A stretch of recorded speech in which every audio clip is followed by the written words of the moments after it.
Nothing can stop me. I'm all the way up. All the way up. I'm all the way up. I'm all the way up.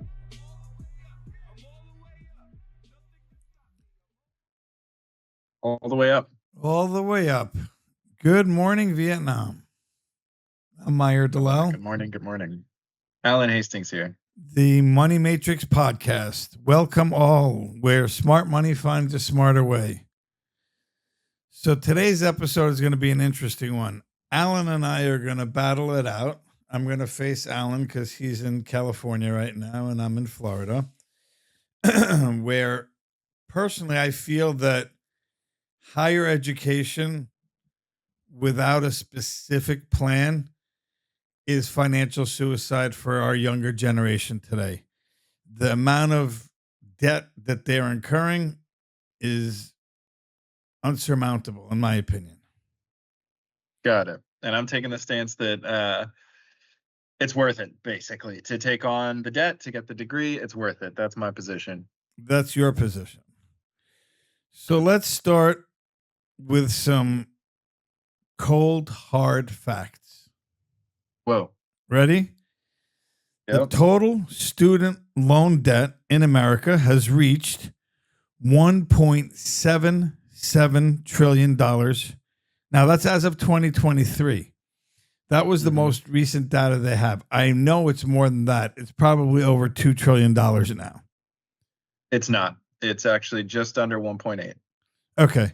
So it went up a little bit more, another $300 billion. That's all. Yeah, that's it. Just $300 billion. Just $300 billion. So yeah. Here's the kicker.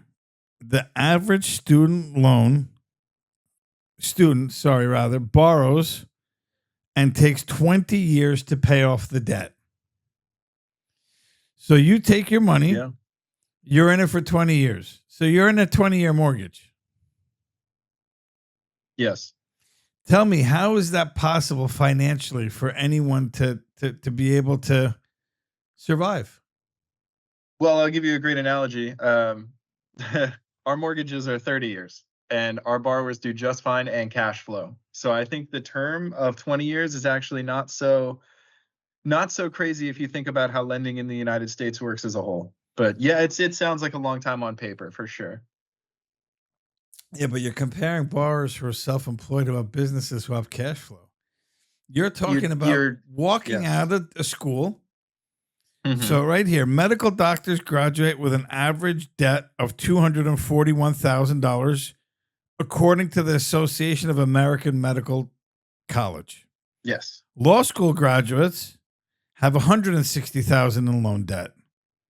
Meanwhile, the average computer science and the finance majors, computer science is $38,000 and finance majors $34,000. Yeah. So I think we could tackle this in a few segments. The first being debt, and then the second being income. And then the third being if it's worth it, right? So debt, yes. I got a lot of data. I looked into studentaid.gov. I looked into actually the Fed printed some reports on this. Basically, the numbers that you're saying are correct, but we'll start at the averages. So the average debt of a college graduate with a degree finishing college that took student loans across the entire United States. And this number is generated with that $1.7 trillion debt figure that you know of, divided by the number of recipients of loans, which is 42.7 million. The average debt per person is $38,374. Yes, but that's a college degree. That's not a higher education degree. That's not medical school correct. Or law school. I'll get there. Got it. So just wanted to make sure.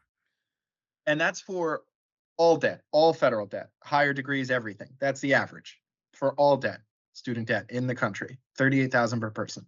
And that's including the figures you're talking about with one person owing $200,000 and people owing less, whatever. So if you look at the average debt, you'll see that if I amortize that over 30 years and I included interest for 30 years, because I'm going to calculate this like a mortgage, which is worst case scenario, worse than 20 years. But the average debt per month pencils out to, hold on a second, $310.98 per month. Now, if you take that same figure But how are you of people who have advertising? How are you graduated, advertising over 30 years when the average loan is a 20-year? There are no 30-year amortizing, or I shouldn't say there are none. There are very yes, few 30-year amortizing student loan debts. Majority of them are correct. amortized over 15 or 20. And I will also specify here, I took a 30-year picture because I figured it was the longest and it would add the most interest. But another thing to think about is the interest rates are variable. If you got a subsidized loan from the government, your interest rate's around 6.5%.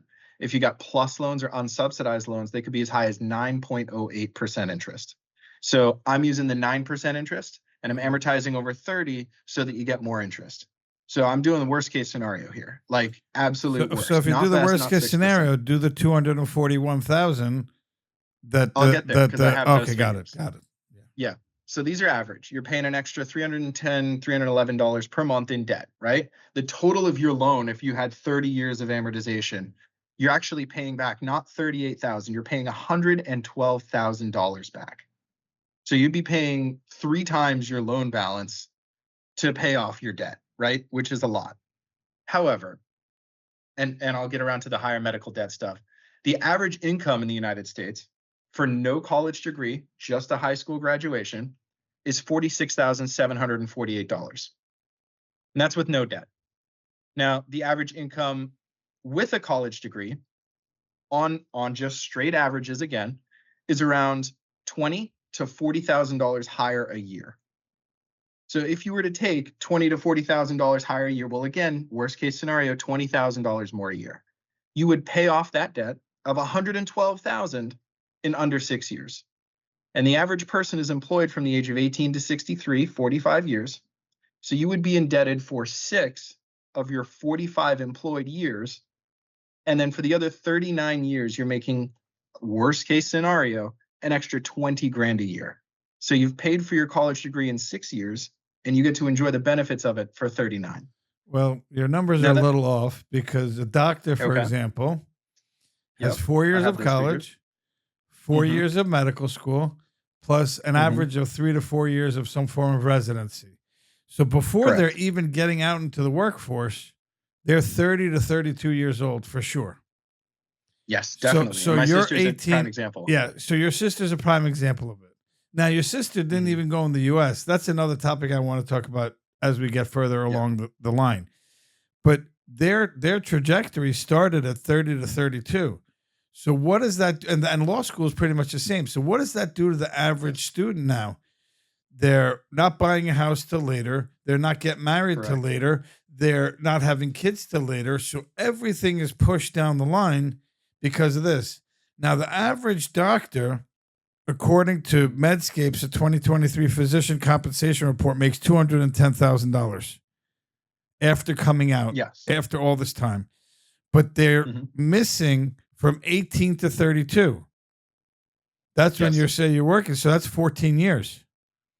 Correct. That they're missing. And so that's a huge factor. So now if you actually take that debt that the average doctor has, their take-home pay is being slashed by $3,000 to $4,000 a month for years, because $241,000 is a big number. Now, if you look at a finance major, I have a worse statistic for you. Now the debt, which the same thing that you're looking at, that what the pharma report or whatever you just quoted, their 2024 figures were worse. The average debt of a medical school graduate went up to $264,000. So you're making my point. Higher. Thank you for making my point. But now look at my son. Okay, my son just graduated. Thank God. He finished his last class yesterday. He graduated University of Miami with a double major in finance and real estate and a minor in business law. Congratulations. That's impressive. Thank you. He didn't take any student debt because I paid for it. But the point is, though, even if he would have, let's just say the average that he would have taken was $30,000, $40,000. He got an offer based on his experience, based on a thing working for a PE firm. He got a great offer, plus upside, plus bonus, plus being able to invest. And he's hitting the workforce. He's 22 years old. Yeah, 22. Yeah. So Wow. he's 10 years ahead of any doctor would be. And they Correct. said that they would pay for his graduate degree after a couple of years. That's incredible. In the I mean, meantime, in the summer, wow. he's going to study for his certified financial planner, CFP or CPL or whatever the Mhm. letters are. And that's almost an equivalent of having like a certified financial planner, CFP. So at least it's almost equivalent of having like a master's until he actually You're getting gets another degree. correct. Yeah, and it's going to Yeah. cost a couple $1,000s for the course and whatever. And the Wow. computer science is the same way. So why are doctors and lawyers and kids going Paying out this and much doing money. this, paying so much money? They don't Yeah. teach you how to be a professional businessman or woman Right. when you come out of law school or med school. That's the biggest problem I Yeah. have with it, because they teach you how to be a doctor. They teach you somewhat how to be a lawyer, but they don't teach you how to run a business. And if you don't I get agree a with you. job at a namesake firm or a big firm as a lawyer, you're shot. You're Yeah. shot. You don't have a chance. Yeah, and I think the biggest takeaway for me was in doing all this research, I noted the same thing about doctors specifically. They come out with the highest debt by far. However, Medscape, that same report that talks about their debt, they also provided data backed up with data from the Fed as well about how much the average income of a doctor is. So the average income of primary care physicians in the United States, which right after you get a degree, just a primary care physician, like no specialty, is $277,000. While specialists, orthopedics, plastic surgery, those kinds of things, when you start getting into specialty levels, their average income as of 2024 was $394,000 a year. Now, a fun fact for you, which I didn't actually know this, the United States government actually collects a lot of data on compensation. And one of the things that they collect is the data on the highest earning, top earning potential jobs in the country. And you can find that information, hold on one second, on, give me a second. The BLS actually provided this. The BLS posted a that's report in great. 2024. I know. How accurate is the 2024, BLS? their But we'll report. see. Yeah. 19 of the 20 highest paying jobs in the United States, 19 out of 20 of them are medical jobs. And the average income for those people is, as I said, 277 baseline without specialty. So if you take an original loan principal balance of your original number was 248, but I upped it to 264. If you take that $264,000 loan amount, add interest for 30 years, amortize it over 30 years, your total payback of that loan is $704,000. So you come out of medical school with really $700,000 of debt. And if you, like you just said, try to garnish those wages, you're averaging $2,000 a month or $24,000 a year paying that back for 30 years, which is a staggering number. It's unbelievable. But you will be making over 6 times what someone with no degree makes. So you would be making, even after subtracting $48,000 a year, over 6 times what someone without a degree is making. And that's after paying your debt back. Well, that's So when you say a figure assuming like they're going to have successful practices or they're going to be affiliated with at a hospital. at a hospital that has like a Cedar Sinai or here Broward healthcare system where they really Correct. plug their doctors in and they have a system for them. But that's not your average. Your average Well, that is literally medical the student. No, but average. your average medical student is not going in for specialty. A lot of them Correct, are which is going why I in used the for $277,000 Yeah, number. yeah. That's actually the lower number, not the higher number. If they specialize, they're making almost double that. So the idea that it's not worth it is your quality of life is 6 times better after debt. Even paying back $700,000 in debt, you are making infinitely more money than someone with no degree. And that's why my point is not that the numbers are not scary, but that it's worth it. Because if you choose a quality of life that requires a degree, and we'll get into that later, that requires a degree, that you're going to be paying for that degree, and then you'll be reaping the benefits for an unbelievable amount of money. Okay, so question now. You agree with me that you're starting your life as a doctor when Much you're later. 30 to 32. Yes. So your whole timeline is pushed forward. Yes. How old are you? 30. 30. I wouldn't be a doctor yet. You wouldn't be a doctor yet, but Yeah. you're working, you built a career, you're engaged to be married, thank God, and you're on a career path trajectory where doctors Mhm. coming out of school don't even think about this. They think about, okay, I got to start building my business, I got to work, I got to do before I can even get into the dating life and into the reality of life. So you're probably looking at a 35-year-old doctor who's going to be first start ready to get dating and get married And get a house and and get every a other part house. of life. So Yeah. that pushes everything all the way forward. Now, if home prices appreciate at the same 2% a year, 2.5% a year as the national average or 3%, you're pushing someone's trajectory now forward 10, 12, 15% because they went to medical school. Now, lawyers, here's an interesting stat. Lawyers, according to the American Bar Association, now this is from 2022, so it's a little antiquated, but still, 53% of law school graduates do not find full-time employment That's when crazy. they come out of law school. That's crazy. So you come out of law school, you have approximately about $160,000 in debt, and you're not even guaranteed a full-time job. Yeah, that's a scary number for sure. And worst part of it is they don't even teach you how to hustle and get business.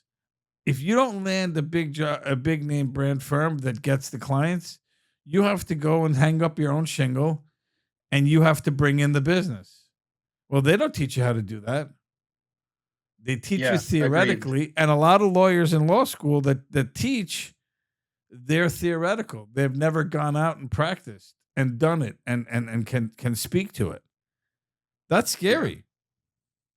It's terrifying. I think that you're right. I think the missing piece in a lot of these degrees is that sustainability of creating your own business and having like financial mindset, like because you're taught about, like especially in the medical profession, you're not first out of the gates thinking, all right, I'm going to open a practice. You're first out of the gates thinking, which hospital am I going to do interns at, where am I going to do my residency, how am I going to progress up through this ladder? But you're not thinking right off the bat about setting yourself up financially to be self-sufficient. And I agree with you there. So really, for the kids that are out there thinking, okay, I'm going to go to law school, I'm going to go to med school, I'm going to get set, I'm going to be straight for life. If you really don't have a plan, you're in trouble because a lot of people don't think all the way down the line. Yeah. I mean, look at your agreed. sister. Tell us a little bit about your sister and her journey. And I have a friend of mine that I want to talk about too. I love it. So my sister started off her journey. She went to Manhattan University, and she ended up graduating there. She tried to apply to a bunch of medical schools in the United States, but it's an incredibly cutthroat field. It's one of those things where the acceptance rate gets down into like single digits for some schools and stuff. And so she ended up not making the cut to the schools that she wanted, and found out that they actually offer United States accredited schools for medical universities in the Caribbean islands. Specifically for her, it was in Grenada, this university called St. George's. So she went and did her study there, took a few years there. And because, thank God, they're accredited in the United States, they also have relationships with the United States doctors and hospitals. So she's able to transfer immediately back here to the States. New York and California, and now Miami, are hospitals where she's going to be doing her residencies, her specialty training. I think she did OBGYN here in California. She's going to be doing neuro in Miami in this coming June, actually. She's going to be in Miami for a couple of months there. And then in New York, they had other specialties. She did ortho, I believe. So she's getting all of her education done and all of her residencies and all of those things done. But it was a process of moving to where it was available, not available to her and she could just pick and choose. And she has to still take financial aid and whatnot to do it, but not nearly at the cost of what it would be here in the United States.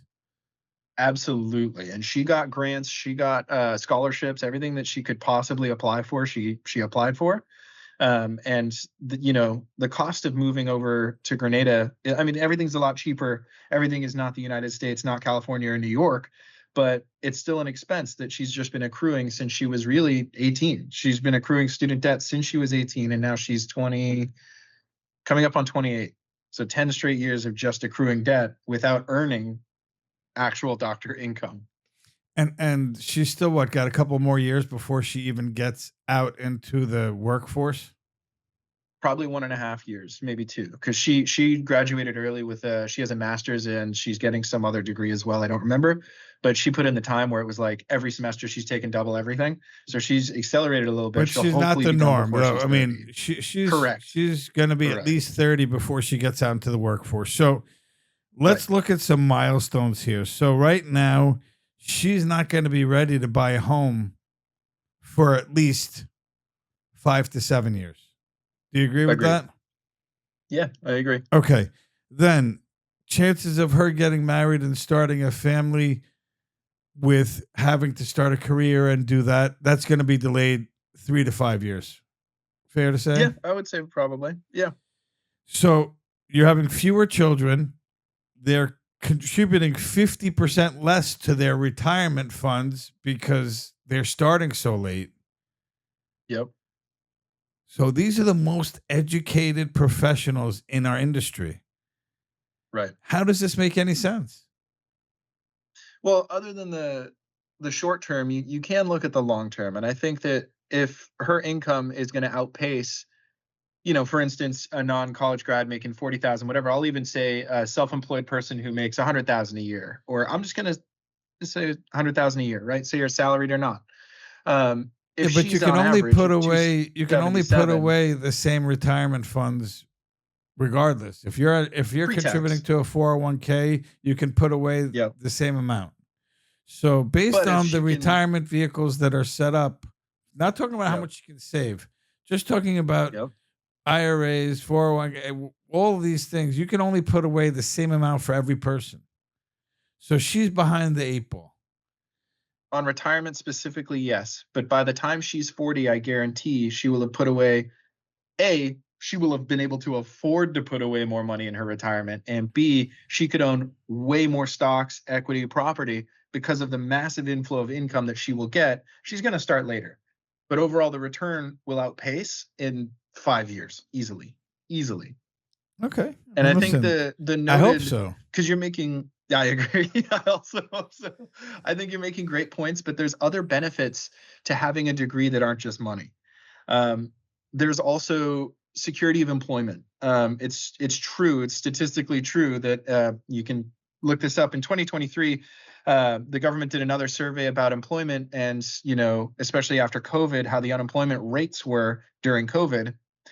By 2023, having less than a high school degree, or even let's just say a high school degree, your unemployment rate was 5.4%.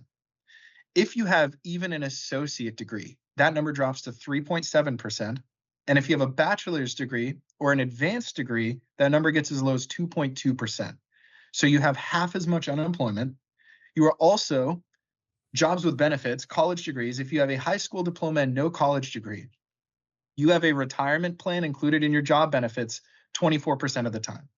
If you have a bachelor's degree, I'm not even going to say advanced, just a bachelor's degree, the retirement plan is included in your job benefits 40% of the time.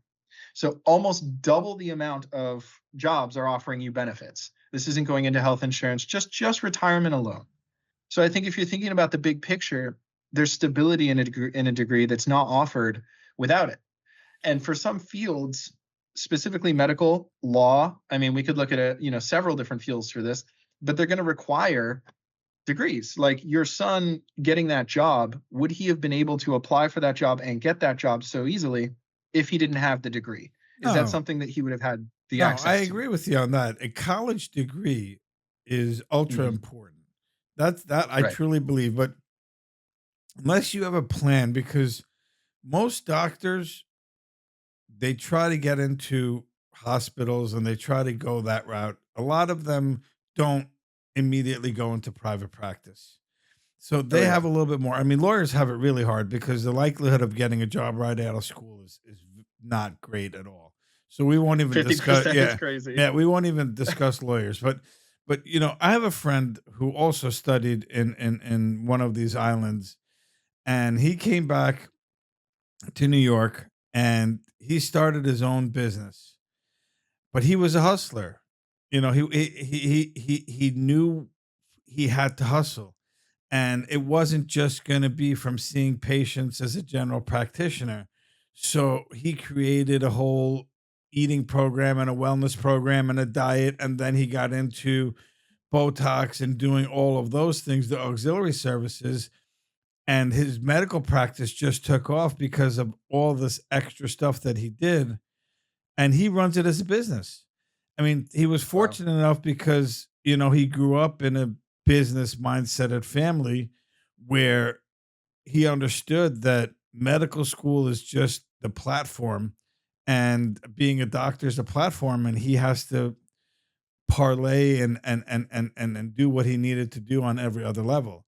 And that's the one gripe I have with school in general. They don't teach you how to run a business. They don't teach you what Right. to do, how to do it, what's involved, the costs, the insurances, the payroll, and all of these things.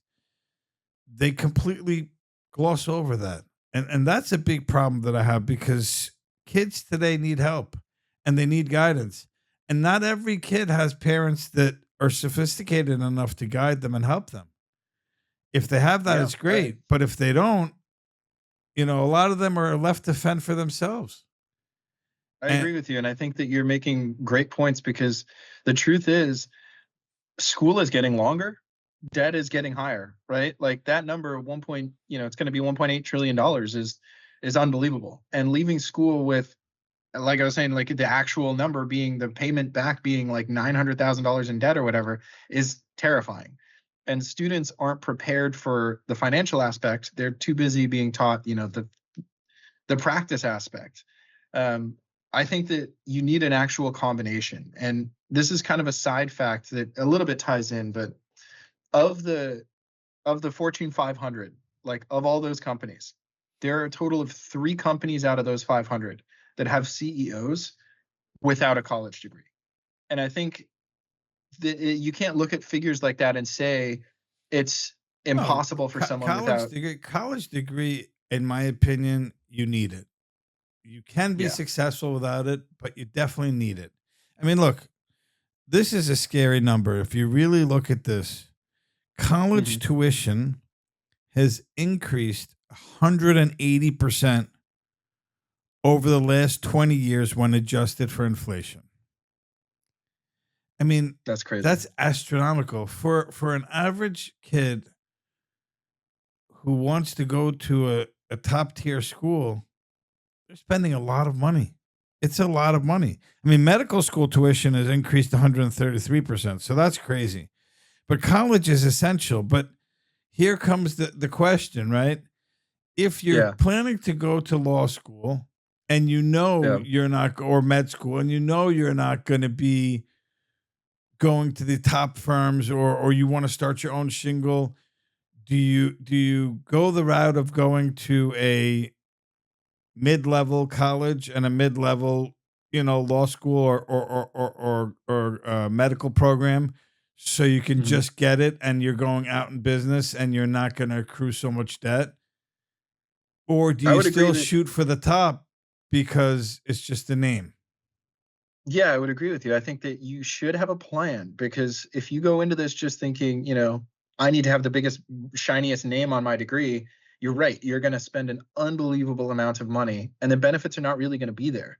Like there's so many people who are graduate, from colleges you may have never even heard of. But the point is they got a degree, right? And that's the real thing. And if you don't come into this with like, I'm gonna this is my career path, this is my education path. Like if you don't come in with a set plan, I agree that the predatory nature of student debt, the predatory nature of colleges, and they're charging unbelievable amounts of money is totally preying on these kids who don't have proper preparation and proper understanding of what they're signing up for. And I think everybody should be able to at least admit that the cost of education is getting out of hand And the cost of these loans for these children is going to set them back for decades.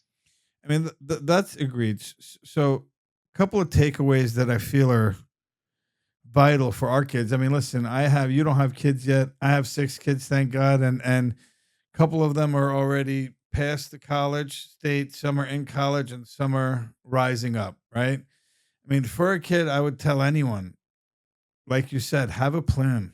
If you know what you're going to go and what you want to be, you need to really look at it and research it and understand it. Even for my younger kids, my 11-year-old, if she wants something, I tell her she's got to make a formal presentation. She puts up a whole PowerPoint and she gives me all the reasons why and why not. And that critical thinking that I force them to do for any type of anything. I mean, it's a negotiation. My wife will tell you it's a negotiation from the minute we wake up in the morning on every aspect of it. And Yeah. it's partly in my nature, but more importantly, it's to get them trained and to get their muscles conditioned to understanding what the real world is out and what the real world is all about. It's not Yeah. rosy. It's, because in my wife view, everything is rose colored glasses, and that's the way she raises our kids. And thank God for that. And me, I'm so rough and I'm so almost brutally honest, where my daughter Samantha will tell me all the time, Dad, just be nice. Say it in a nice way. And I don't know, maybe that's just my Middle Eastern way of handling things, but That's the businessman in you. That's what it is. I make sure they all have a plan, even my older kids. I had a conversation with my eldest daughter and we talked really about life and money and work and what the reality of things are. And I hope she got it and I hope she took something away from it. And I try to talk to all my kids to explain to them that life, you have to have a plan now more than ever. Med school, law school, whatever it is.